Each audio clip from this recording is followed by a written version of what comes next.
A shy girl visits a gynecologist. Shockingly, her doctor is a young millionaire. Fall deeply in love with her. Sophie Bennett's hands trembled as she clutched the clipboard, her fingers tightening around the pen until her knuckles turned white. The waiting room of Hayes Women's Health Clinic was pristine and modern, with soft lighting and calming music that was supposed to soothe patients' nerves. It wasn't working. For 6 years, Sophie had avoided this moment.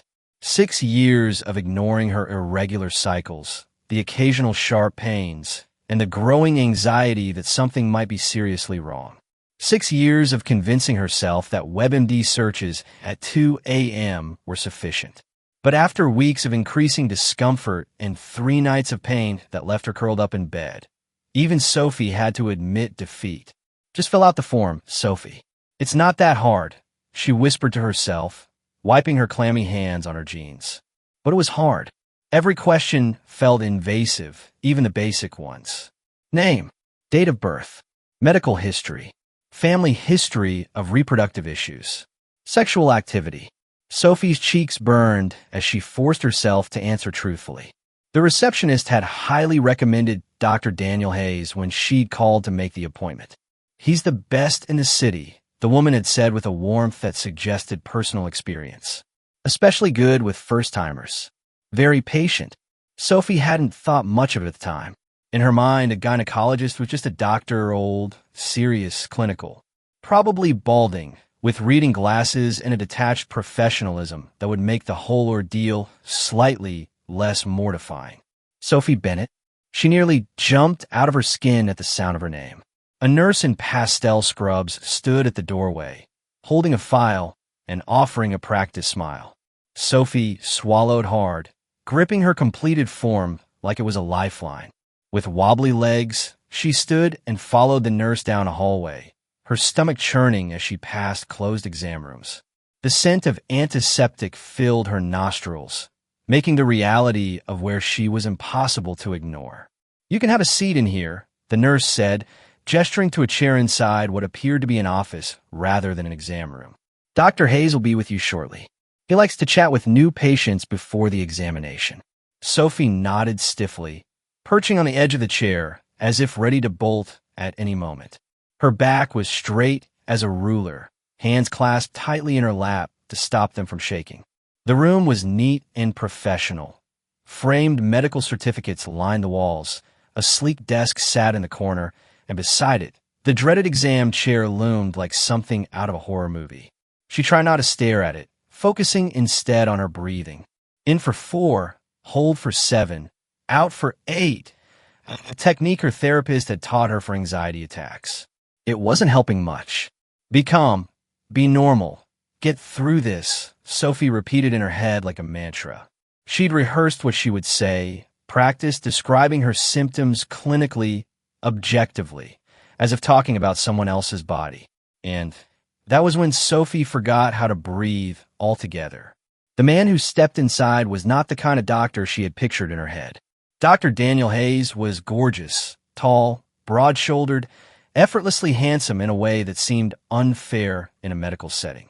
His dark hair was slightly tousled, as if he'd run his hand through it recently.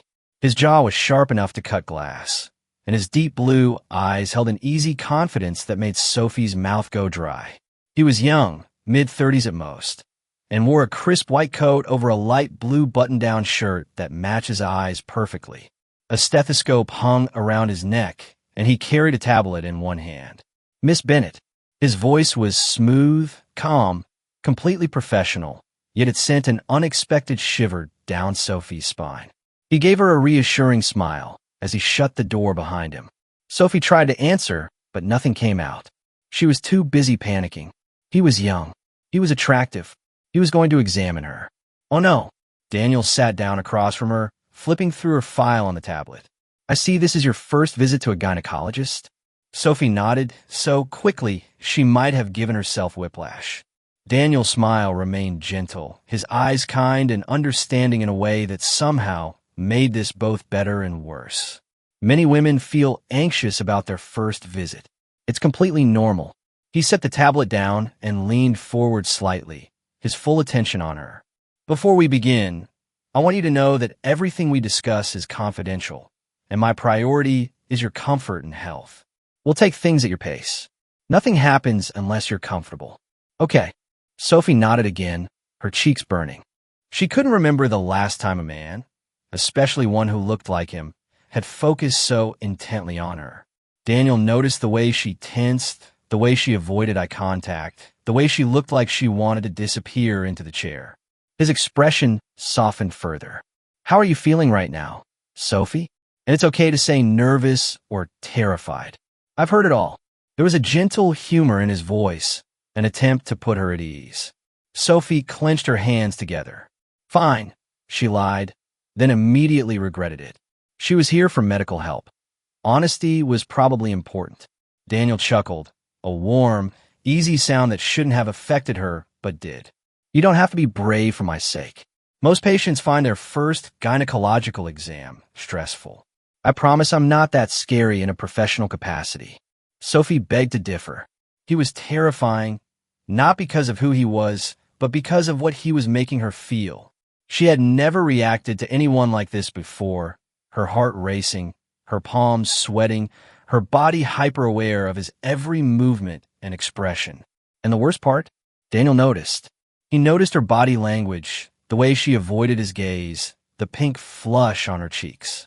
His training had taught him to recognize anxiety and patience, but something about Sophie Bennett was different. Her vulnerability made him want to be especially careful with her. Let me explain exactly what will happen today, he said, keeping his voice light and professional. First, we'll talk about your medical history and any concerns you have. Then, if you're comfortable, we'll proceed with a basic examination. I'll have a female nurse present, and I'll explain everything before I do it. You're in control here, Sophie. If at any point you want to stop, just say the word. Sophie managed a small nod, finding her voice at last. I've been having some pain, she said quietly, and my cycles are irregular. Daniel nodded, his expression shifting subtly to focused professionalism. Can you tell me more about the pain? Where is it located, and how would you describe it? As Sophie began to explain her symptoms, she found herself gradually relaxing.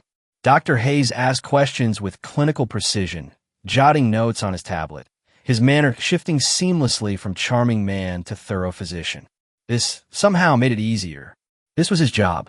He'd heard it all before. She was just another patient. But as their eyes met briefly when she described a particularly painful episode, Sophie knew she was lying to herself. Because the way her heart skipped wasn't about medical anxiety anymore. And that realization was more terrifying than any examination could ever be.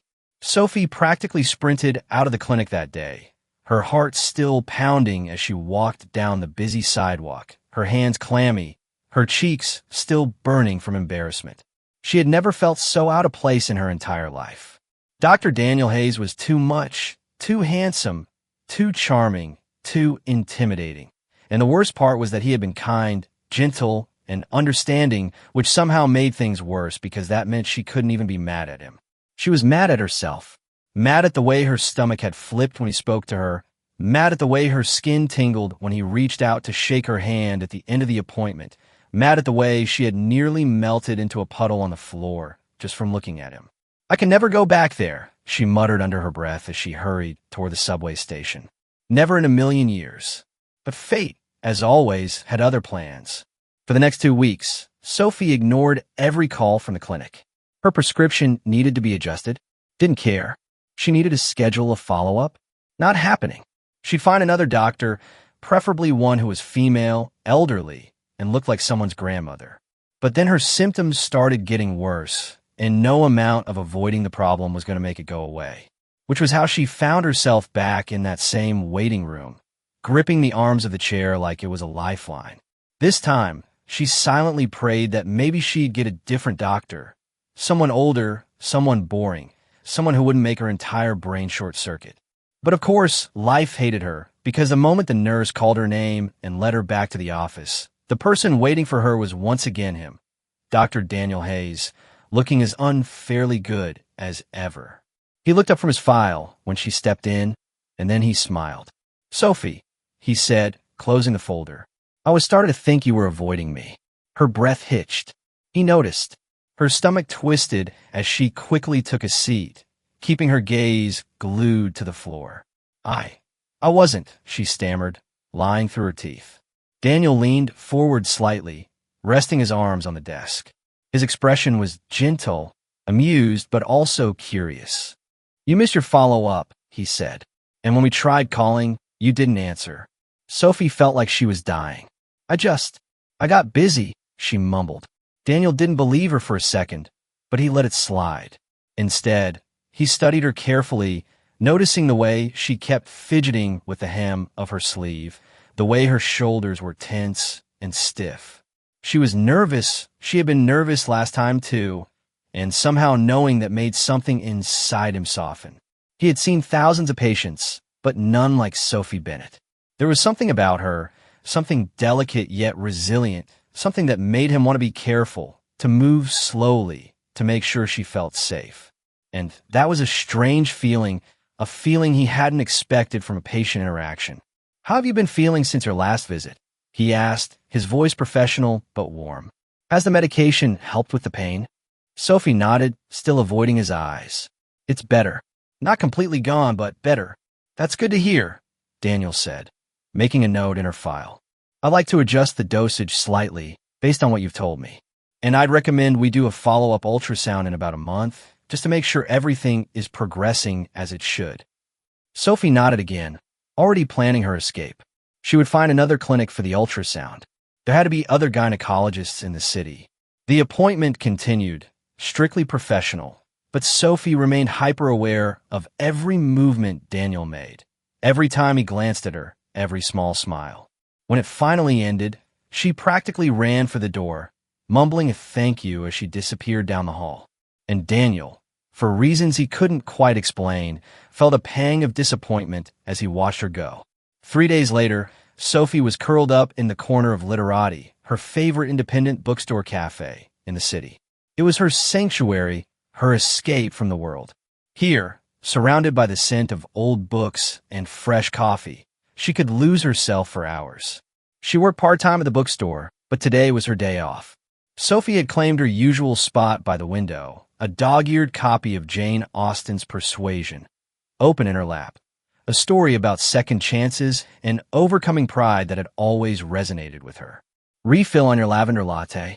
May, the barista who had become a friend over the years, asked as she passed by. Sophie smiled gratefully. Please, I'm going to be here a while. Hiding from someone?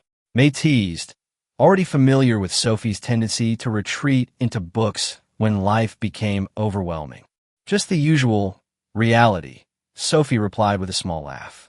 She returned to her book, occasionally tucking a strand of hair behind her ear, biting her lip in concentration. The afternoon sunlight filtered through the window, casting a warm glow over the pages. For the first time in weeks, Sophie felt at peace, until a familiar voice shattered that peace entirely. Fancy seeing you here. Sophie froze mid-sip, her eyes going wide as she looked up. For a moment, she just stared, her brain still processing what was happening. Then she choked on her coffee. Dr. Daniel Hayes was standing right in front of her, looking impossibly more attractive in casual clothes, dark jeans, and a navy sweater that made his eyes seem even bluer. He was holding a cup of coffee and a book of his own. Sophie coughed, trying to regain her composure as Daniel sat down across from her without waiting for an invitation. I had no idea you came here, he said, glancing around the cafe. This is my usual spot. Sophie swallowed hard, trying not to panic. This was not where she expected to see him again.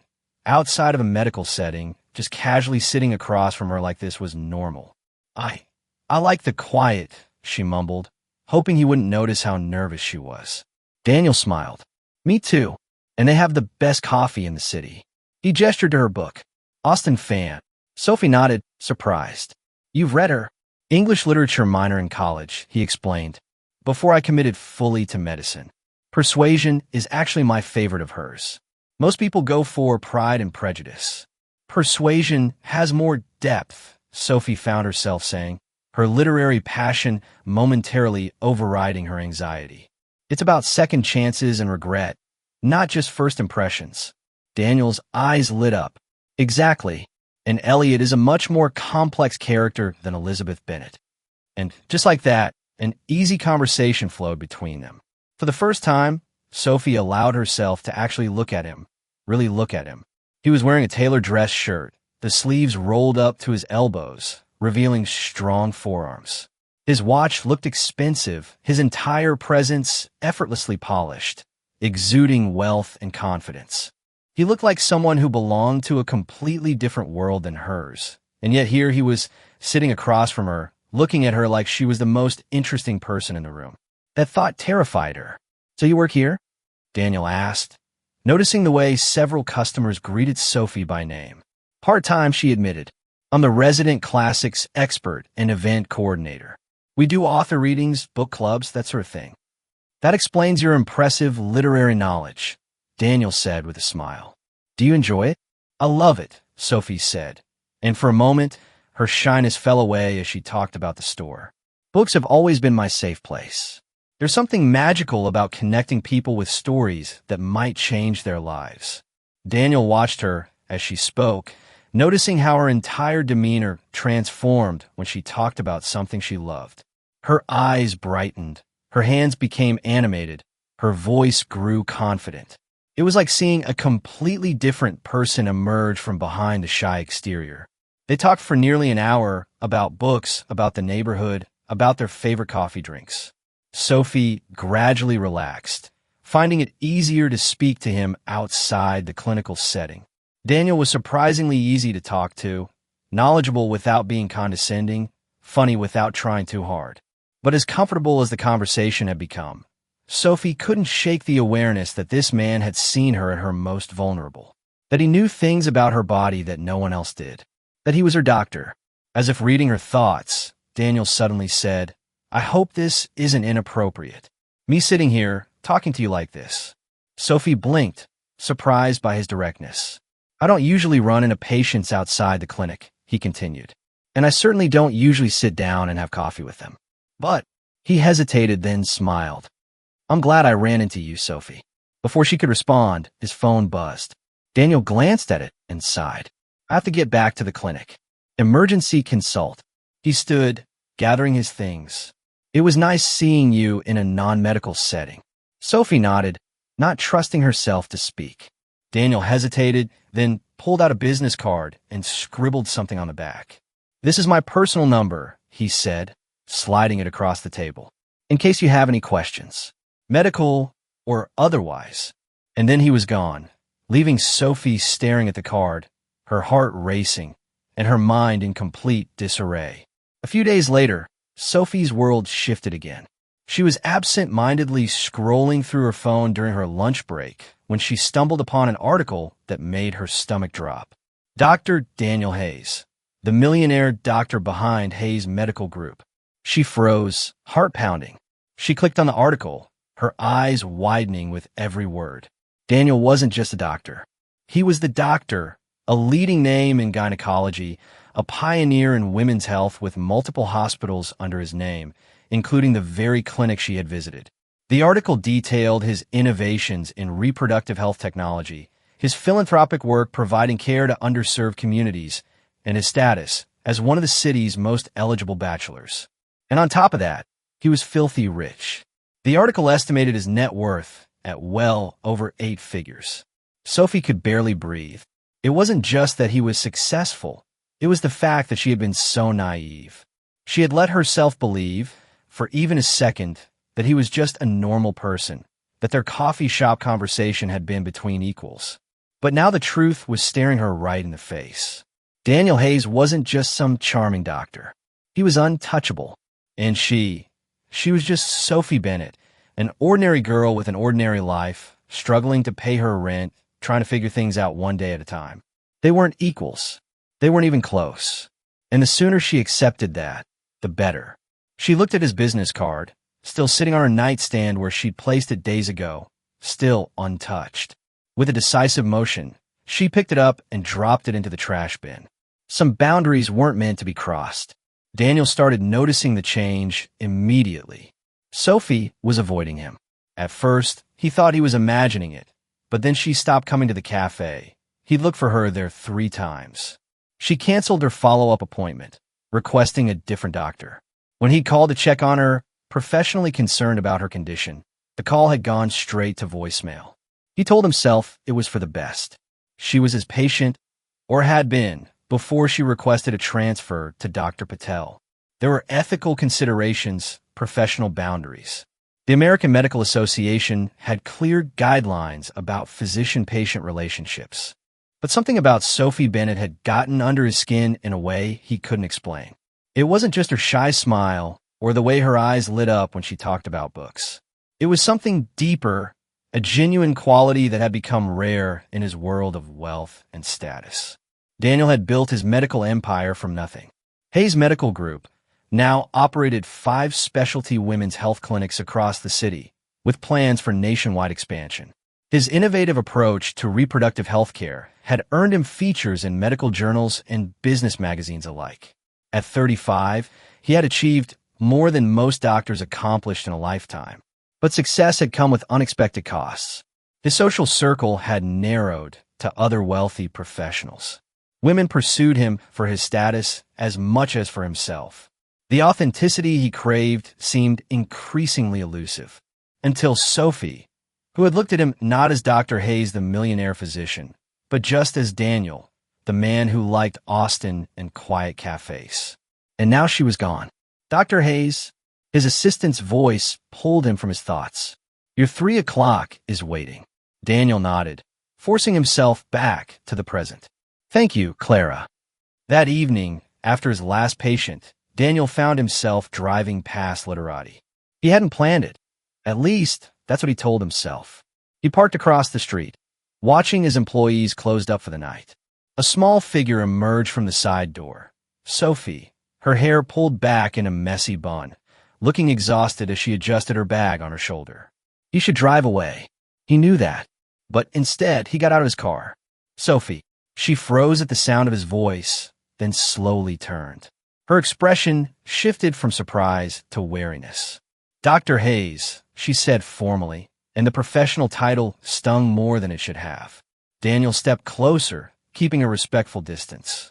You transferred to Dr. Patel. It wasn't a question, but Sophie nodded anyway. I thought it would be more appropriate. Because we ran into each other at a cafe? Sophie's gaze dropped to the sidewalk. You know, it's more than that. Daniel exhaled slowly. Are you avoiding me? Her silence was answer enough. Why? He pressed, his voice gentler now. What changed? Sophie finally looked up, and there was something resolute in her expression that hadn't been there before. I know who you are now. Daniel's brow furrowed. What do you mean? Hayes Medical Group, she said. The millionaire doctor. The eligible bachelor. The medical pioneer. Each title fell between them like a brick. I read the article. Understanding dawned on Daniel's face. And that changed things. Of course it did. Sophie's voice rose slightly, a rare show of emotion from her. You're you and I'm me. We're from completely different worlds, Daniel. She swallowed hard. And I don't want to be someone people think is chasing after you for your money. Daniel stared at her for a long moment. Then he laughed. It wasn't mocking or cruel, but genuine disbelief. Sophie felt her cheeks heat. Why are you laughing? Daniel shook his head, his expression softening. Because, Sophie, he murmured, I think you're the first person in my life who's ever run away from me because of my money.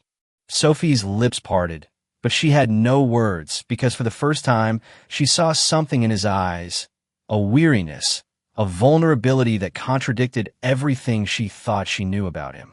Most people, he continued quietly, see the bank account, the clinics, the reputation. They don't see me. His gaze was steady on hers. But you did. At the cafe, you saw just Daniel. Not Dr. Hayes. Not the millionaire. Just me. Sophie's chest tightened. She hadn't expected this. She hadn't expected him to be standing here, looking at her like she was something precious, something rare. I should go, she whispered, taking a step back. It's late. Daniel didn't try to stop her, but his voice followed her as she turned away. Sophie, not everything is what it seems. Even people like me. She paused, glanced back at him over her shoulder. What does that mean?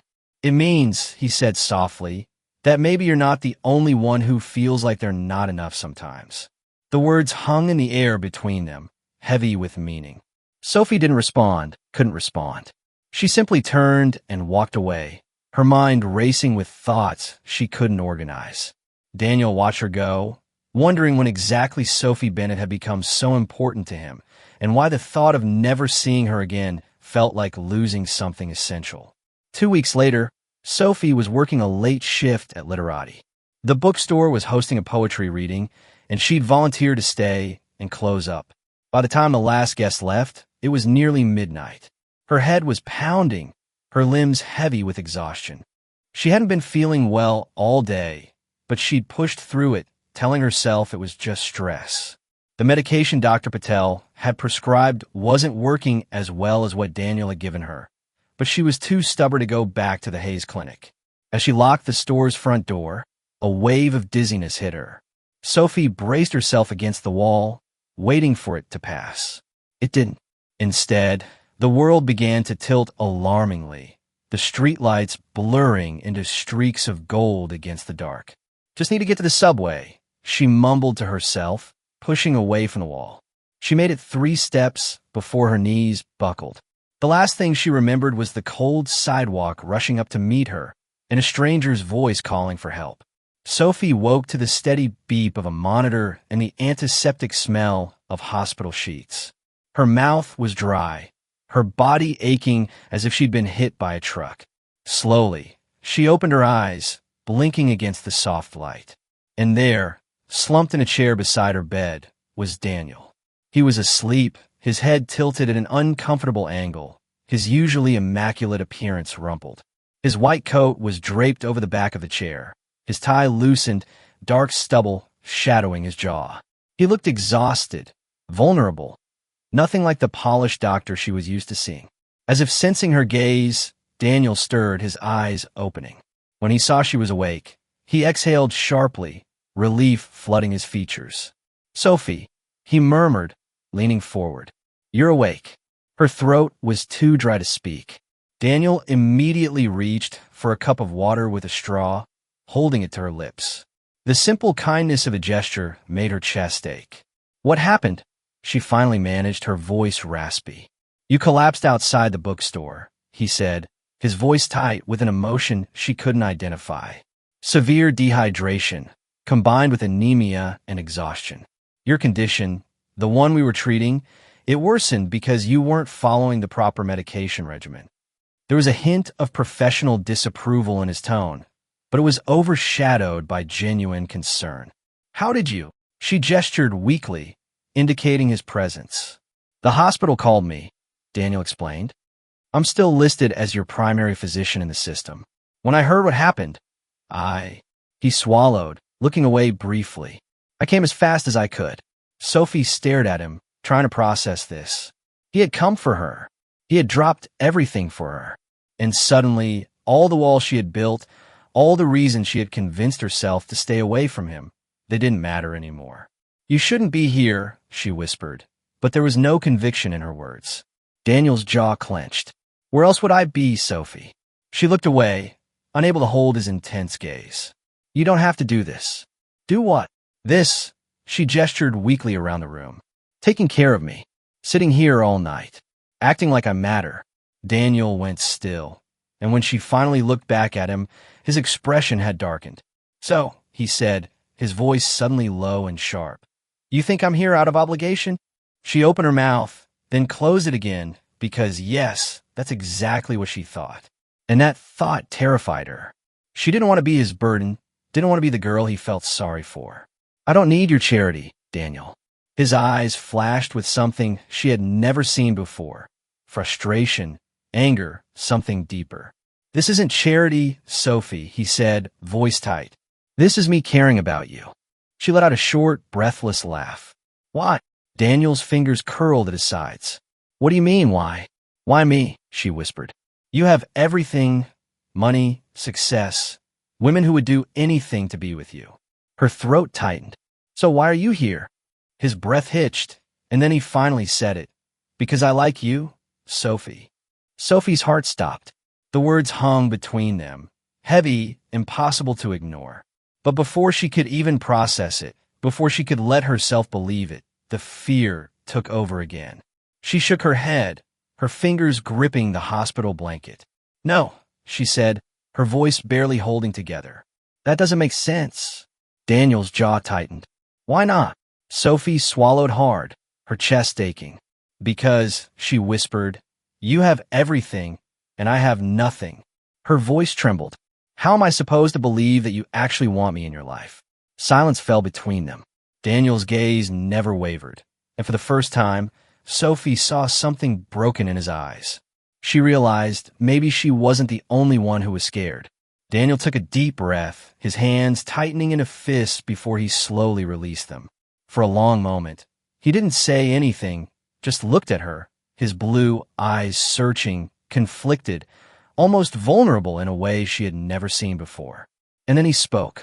"You think I have everything," he murmured, his voice steady but quiet.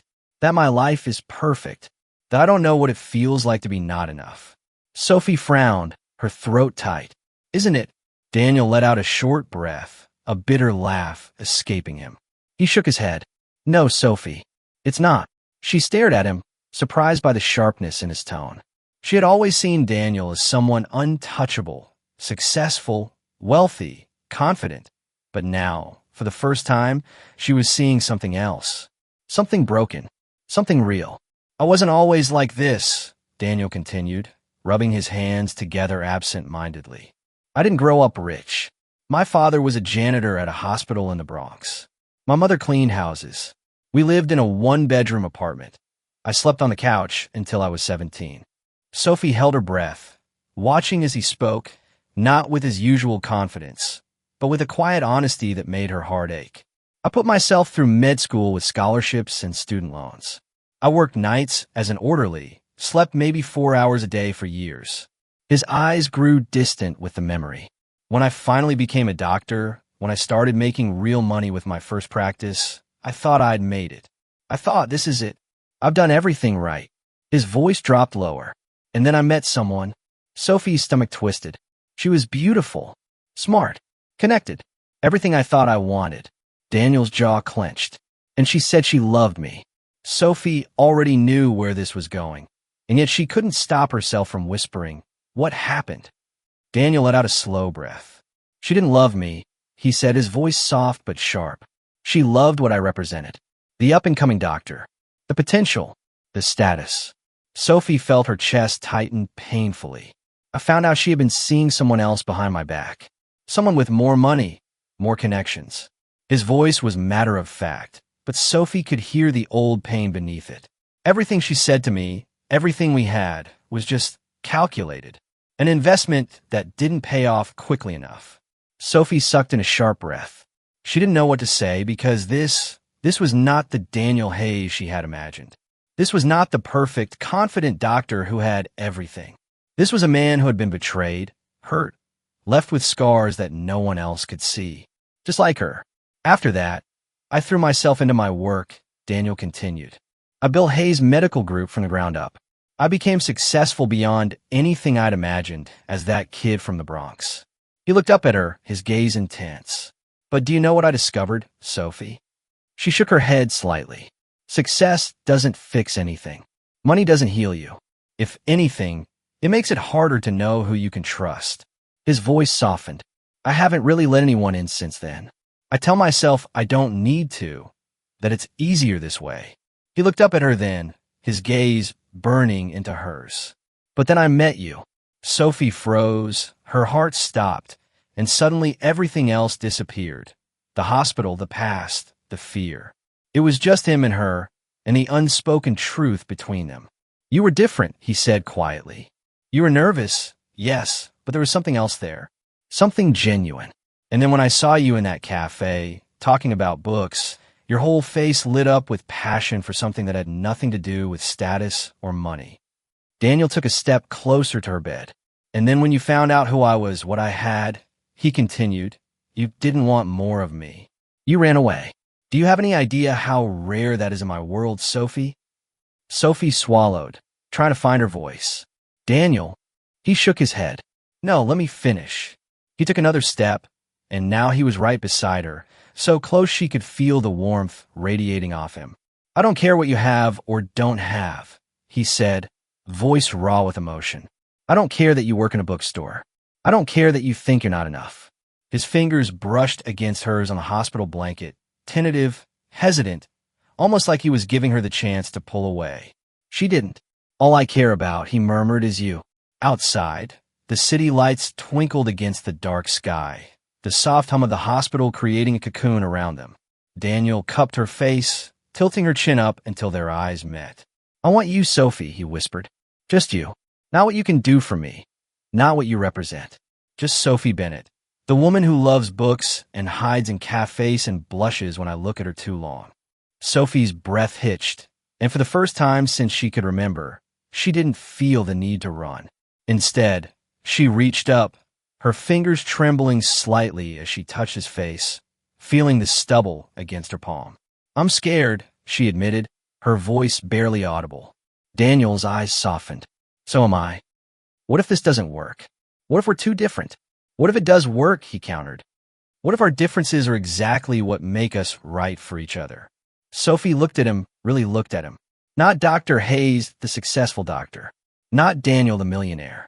Just Daniel, a man with his own scars, his own fears, who somehow saw something in her worth fighting for. "Okay," she whispered. Daniel's brow furrowed. "Okay." A small smile tugged at her lips. "Okay, let's try. Let's see where this goes." The relief that washed over his face was almost palpable. Daniel leaned forward, pressing his forehead against hers, his eyes closing briefly. "Thank you," he murmured. "For what?" "For giving me a chance. For giving us a chance." And in that quiet hospital room, with the steady beep of monitors and the soft glow of night lights, something new began. Something neither of them had been looking for, but both had been needing all along. Sophie lay awake that night in her hospital room, staring at the ceiling, her heart tangled in a mess of emotions she couldn't untangle. Daniel's words echoed in her mind, soft but unshakable. "I want you, Sophie. Just you." She had spent so long believing she wasn't enough, that she was too ordinary, that love wasn't meant for someone like her. And yet Daniel had chosen her anyway. Daniel Hayes, successful doctor, millionaire, the man who could have anyone, wanted her. Sophie Bennett, bookstore employee with a mountain of student debt and a tiny apartment. It seemed impossible, too good to be true. The kind of thing that happened in the romance novels she shelved at work, not in real life. Not in her life. But the way he had looked at her, the raw honesty in his voice when he'd shared his past, that couldn't be faked.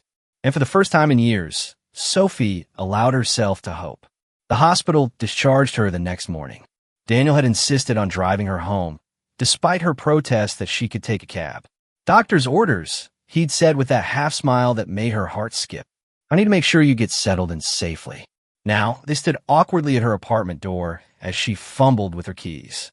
"It's not much," she warned, suddenly self-conscious about her tiny one-bedroom walk-up. "Nothing like what you're used to, I'm sure." Daniel's expression softened. "Sophie, I grew up in a place half this size with twice as many people. I'm not judging your apartment." She pushed the door open, acutely aware of every imperfection. The second-hand furniture, the stacks of books that served as makeshift end tables, the peeling paint in the corner of the ceiling that her landlord had been promising to fix for months. But Daniel wasn't looking at any of that. He was looking at the wall-to-wall bookshelves that dominated her living room, packed with carefully organized volumes. He walked over, running his fingers along the spines. "This is incredible," he said, genuine admiration in his voice. "You've created your own library." Sophie relaxed slightly. "Books have always been my escape, my comfort." Daniel pulled out a well-worn copy of The Secret Garden, its spine cracked from multiple readings. "Childhood favorite." She nodded, surprised. "How did you know?"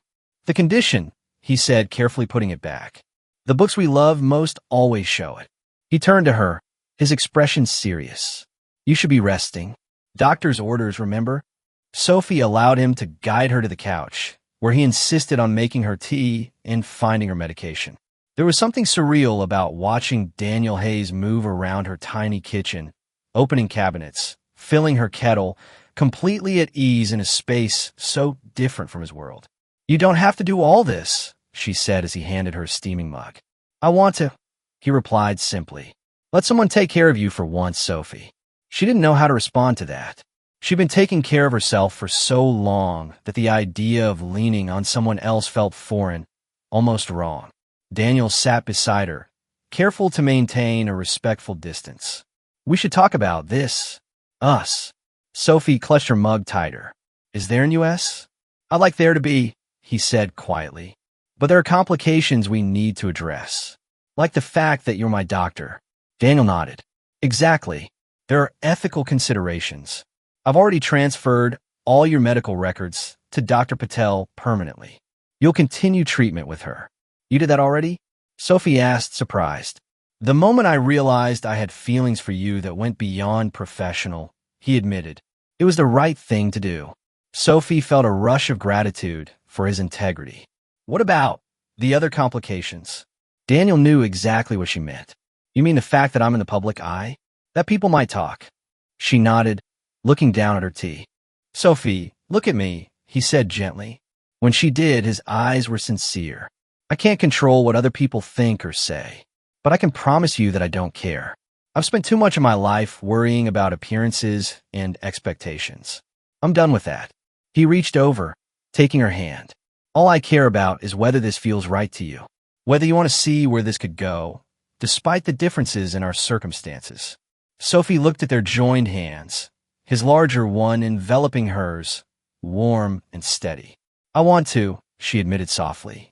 "But I'm scared." "Of what exactly?" She took a deep breath. "Of falling for you completely and then discovering this was just a novelty for you. The shy bookstore girl who's different from your usual type." Daniel's expression grew serious. "I understand that fear. I have my own version of it, that you'll get tired of the attention, the scrutiny that comes with being seen with me. That you'll realize you want someone simpler, someone who doesn't come with my kind of baggage." His honesty surprised her. The fact that Daniel Hayes, of all people, had insecurities was still something Sophie was trying to reconcile. "So what do we do?" she asked. He smiled, squeezing her hand. "We take it slow. We get to know each other properly, outside of a medical setting. We see if what we both feel is real." "I'd like that," Sophie said, returning his smile with a shy one of her own. Daniel's phone buzzed. He checked it and sighed. "I have to get to the clinic. Will you be okay?" She nodded. "I'll be fine. Go save lives, Dr. Hayes." He stood, but hesitated before leaving. "Can I call you later? Check how you're doing." "I'd like that," Sophie said again, and realized she truly meant it. Daniel leaned down and, after a moment's hesitation, pressed a gentle kiss to her forehead. "Rest. Doctor's orders." After he left, Sophie sat in the lingering warmth of his presence, touching the spot where his lips had been, wondering how her life had changed so completely in such a short time. The days that followed established a new pattern. Daniel called every evening to check on her recovery. Their conversations, initially brief and slightly awkward, gradually lengthened, deepened. They discovered shared interests beyond books. Both loved old black and white films, had a weakness for spicy food, preferred mountains to beaches. When Sophie was clear to return to work, Daniel began stopping by literati during her shifts, sometimes just for a few minutes between patients, sometimes longer if his schedule allowed. He'd sit in a corner with medical journals while she worked, occasionally catching her eye across the room, making her blush with just a look. The first time he kissed her, really kissed her, was 3 weeks after her hospital stay. They'd been walking through Washington Square Park after dinner at a small Italian restaurant. Sophie had been telling him about her dream to someday open her own bookstore, gesturing animatedly, when Daniel suddenly stopped walking. "What?" she asked, self-conscious under his intense gaze. "You're beautiful when you're passionate about something," he said simply. And then his hands were cupping her face, and his lips were on hers, gentle at first, then deeper as she responded. The world seemed to fade away, narrowing to just the two of them under the park lights. When they finally broke apart, Sophie was breathless, her heart racing. "Wow," she whispered. Daniel smiled, resting his forehead against hers. "I've been wanting to do that since I saw you reading Austen in the cafe." "That long?" Longer, if I'm being completely honest. As the weeks turned into months, Sophie gradually let her guard down. She met Daniel's colleagues at a hospital fundraiser, terrified they would judge her, only to find most of them warm and welcoming.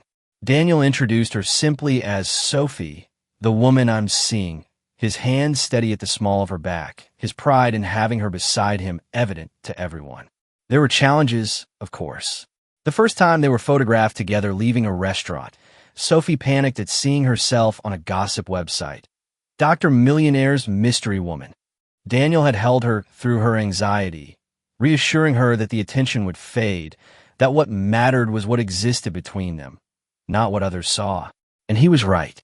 Gradually, Sophie stopped caring about the occasional photographer, about the curious glances when they were out together.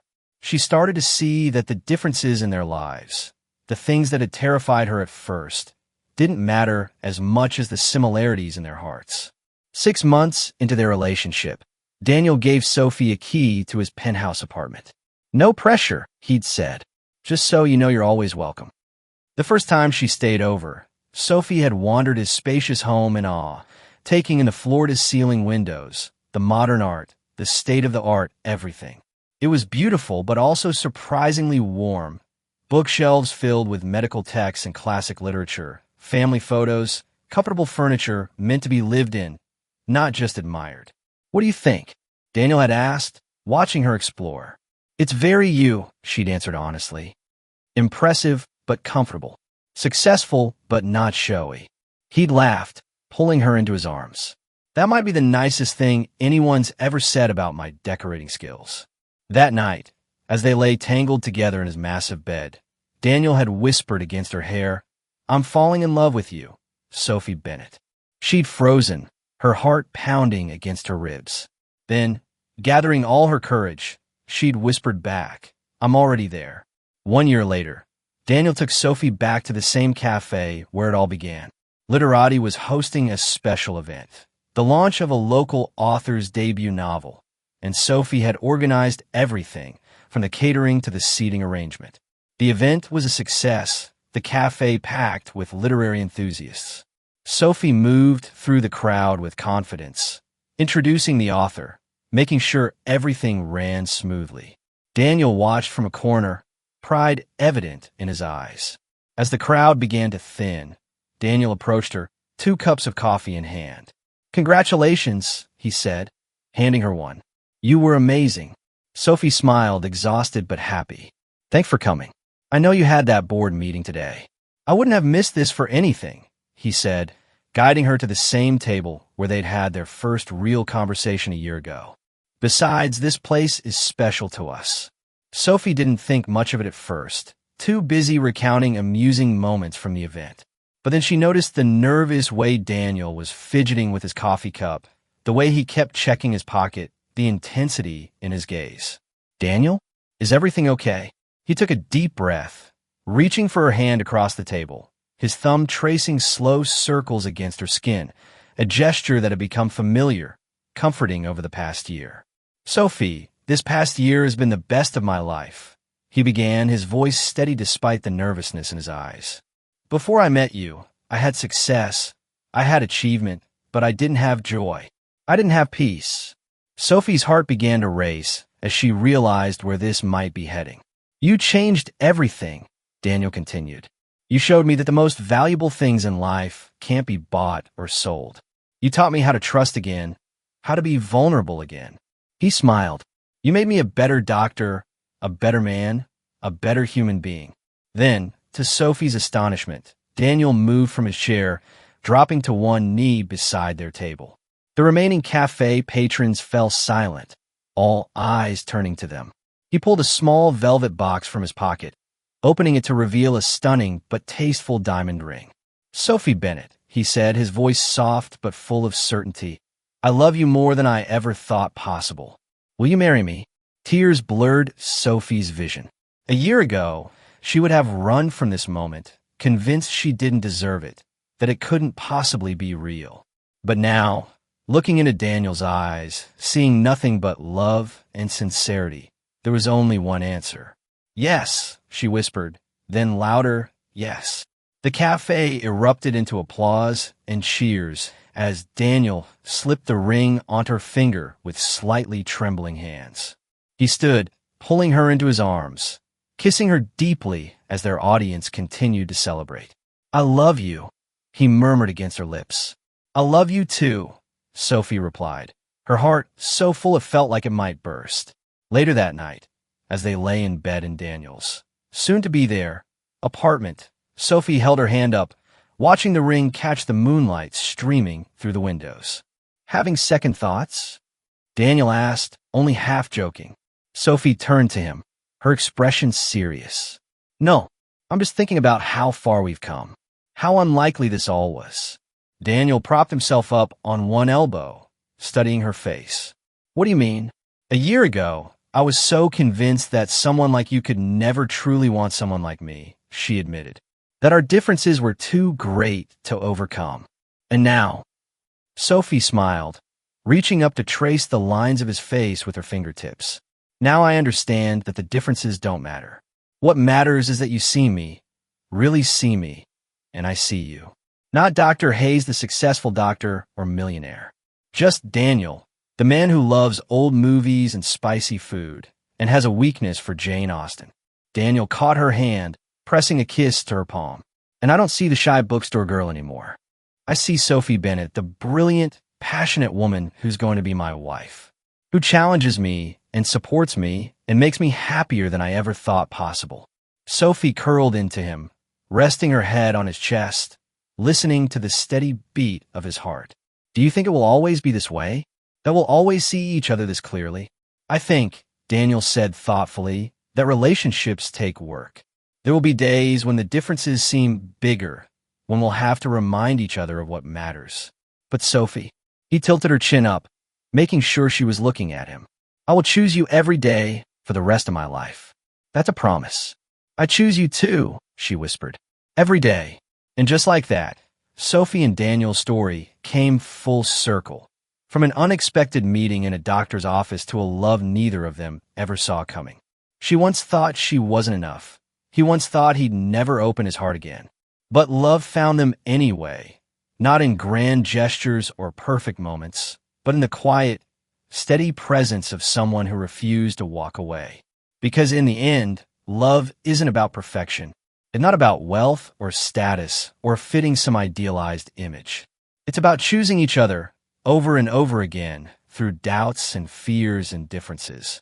It's about seeing beyond the surface to the heart beneath.